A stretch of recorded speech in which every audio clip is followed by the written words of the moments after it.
Plot বরাদ্দে দুর্নীতির মামলায় সাবেক প্রধানমন্ত্রী শেখ হাসিনা, তার ভাগ্নে রাদওয়ান সিদ্দিক ববি, ভাগ্নি টিউলিপ সিদ্দিক সহ ১৮ জনের মামলার যুক্তিতর্ক শেষ হয়েছে।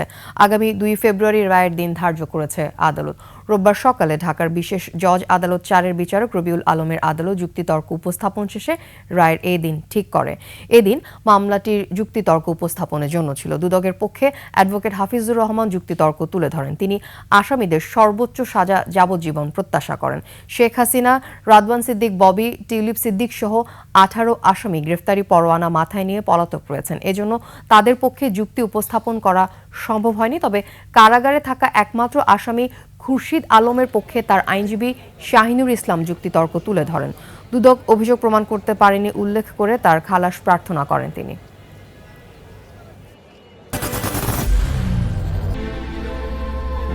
I am Ox.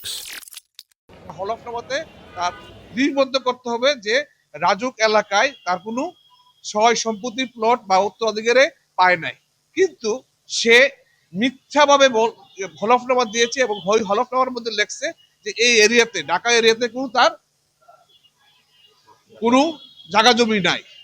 সেই মর্মে এই মামলাটা রুজু হয় ১61, ১63, ১64, ৪০৯ এবং ৪২০ এবং ১০৯ ধারায় রুজু করে আমাদের দুর্নীতি দমন কমিশন।